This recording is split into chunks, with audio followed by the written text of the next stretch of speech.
Suddenly, both Fong Che and Sun Yuan were stunned. They looked up to see a young girl in tattered clothes, thin and frail, with the appearance of chronic malnutrition. Her hair was dry and yellow like weeds. She had a small figure and looked pitiful. The exposed arms and ankles showed clear signs of being whipped with purple bruises. Her face was covered with dirt and wounds, but it could still be seen that she had a beautiful face. At this moment, her eyes were tightly closed, unconscious, blood flowing from all 7 orifices, looking very terrifying. Under her weak body, there was a large pool of blood slowly spreading out. It was dark red. Apparently, her internal organs were injured. Anyone with common sense would know that if not treated in time, this girl would not survive for more than 2 hours. Blood splashed everywhere. A few drops fell on Fong Che's shoes. Fong Che lowered his head and saw the bloodstains on his shoes, his expression clearly shaken. "Don't meddle in other people's affairs," Sun Yuan said indifferently. Just one life. In Sun Yuan's eyes, it wasn't worth much. It was as if a rat had died right in front of him. "Please wait, master." Fong Che's face showed youthful guilt as he softly said, "I just saw so many people die. I feel sorry for this little girl." Sun Yuan turned around and frowned at him. But when he thought about how today was the first time he encountered such cruelty in human society, he couldn't help but sigh and say, "Do as you wish." Fong Che lowered his head and looked at the unconscious girl with a compassionate look. He put a pill into the girl's mouth and murmured, "So pitiful." He raised his head and saw the fierce-looking man on the 2nd floor of the brothel. When he saw him come to rescue, several people immediately jumped down from upstairs. Fong Che suddenly understood. The town guardian must have already targeted him, and this girl in front of him should be their spy sent to infiltrate by their side. He originally suspected because this matter was too coincidental. He happened to walk here, and this girl fell so miserably in front of him. Only it was really too excessive. This injury is absolutely not fake. Fong Che sighed in his heart, but he also felt relieved. Since there are such flexible-minded people among the local town guardians, then his future will be easier. Drag this wretched woman back. A sturdy man with a fierce look roared. 2 big men rushed forward like wolves and tigers. Fong Che lifted his foot, and with 2 bangs, the 2 people instantly became rolling boards. This is our family business at the Golden Jade Building." The sturdy man furrowed his brows and glared at Fong Che, full of ill will. "Who are you? How dare you interfere in my family affairs?" Among the bystanders, someone immediately called out, "Isn't this the righteous and loyal Fong Che, who is willing to risk his life for friends?" People who didn't understand asked. Then someone explained, "Fong Che and Su Yu are sworn brothers, bound by life and death. Now that Su Yu has disappeared, and his family has suffered a disaster, how does Fong Che show his loyalty and righteousness?" Everyone immediately gained more respect. It turns out that this Fong Che is such a great person. No wonder he can't stand injustice and feels sorry for this girl. It turns out that he is a chivalrous person, full of compassion. Thus, the situation took a sudden turn for the worse, and the thugs dared not move. Fong Che calmly said, "I just feel sorry for this girl. I don't mean to make things difficult for you. Since I've encountered this, and I'm short of maid anyway, why don't we call your boss out? How much money do you want? I'll buy her off." Soon, the manager and madam of the brothel came out, showing great respect to Fong Che. After all, the name Righteous and Loyal Fong Che is now quite famous in Bibo City. Although everyone privately comments on everything behind his back, no one is so tactless when they actually face him. No matter what, Fong Che has reached this level, and there must be something that makes people think twice.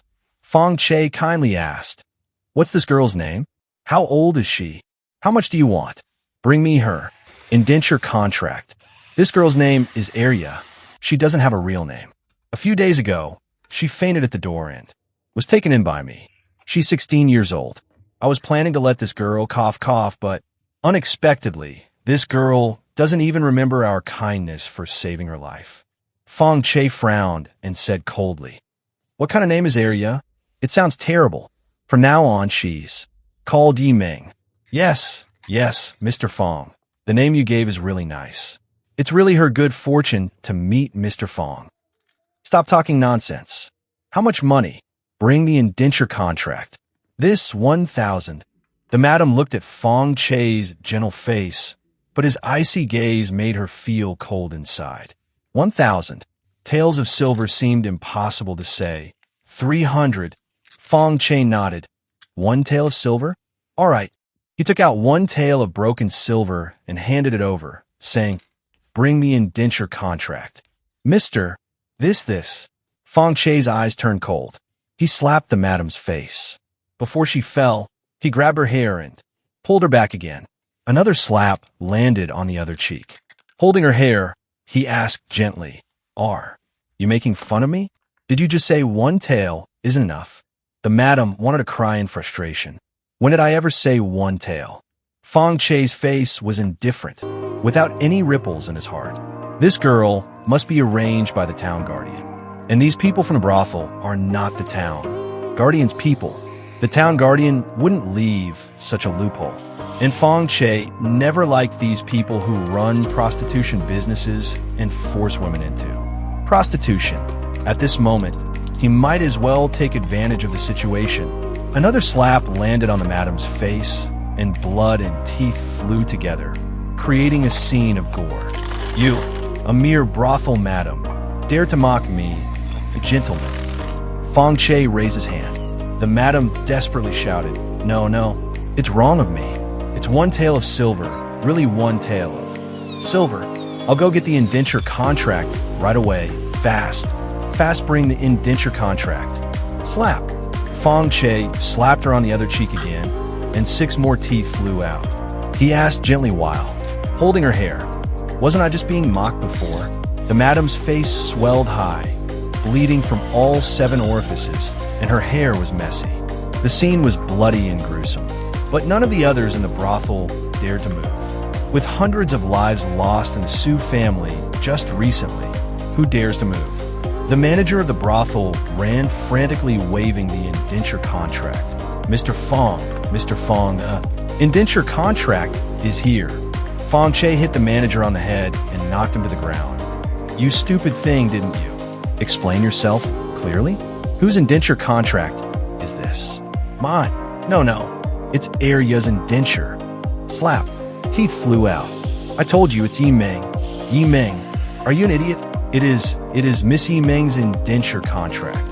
Slap. Blood spurted out. "I'm hitting you because you're brainless." After receiving the indenture contract, he didn't even look at it and tore it into pieces. He threw down 1 tael of silver and slapped the madam and the manager again. "Don't you know how to call a carriage for me? Don't you see that Miss Yi Ming is still unconscious? Are you blind?" Yes, I'll go right away." The manager quickly got up and ran. The madam also wanted to run, but she couldn't keep up with the manager. She could only tremble all over and lie on the ground. Before long, the carriage arrived. Before getting on the carriage, Fong Che stepped on the madam again and cursed angrily. "Black-hearted whore of a brothel. You actually sold me, such an expensive half-dead girl.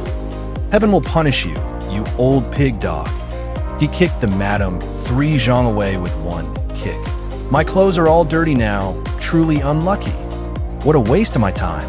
Finally, Mr. Fong drove the carriage away. Everyone at the scene was silent, looking at this righteous and loyal, chivalrous Mr. Fong leaving. They all doubted their own judgment, although they felt very refreshed about beating the brothel madam. But how does this Mr. Fong seem? Different from the rumors? 1 tael of silver is too expensive for you? Even renting a carriage from the brothel costs more than 1 tael of silver.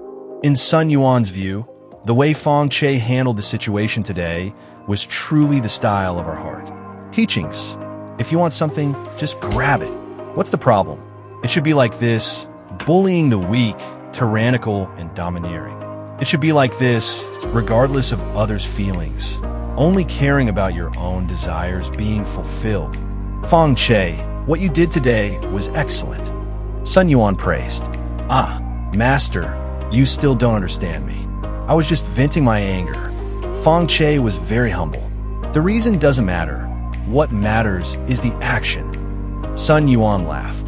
Very comforting to me.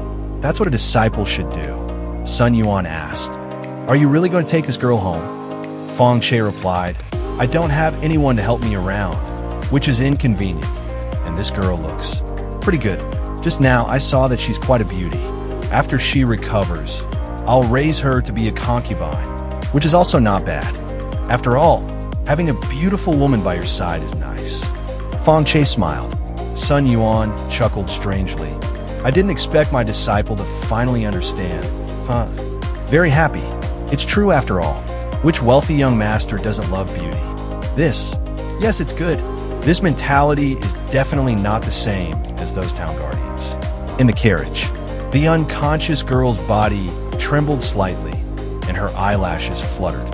This demon, how am I supposed to protect myself?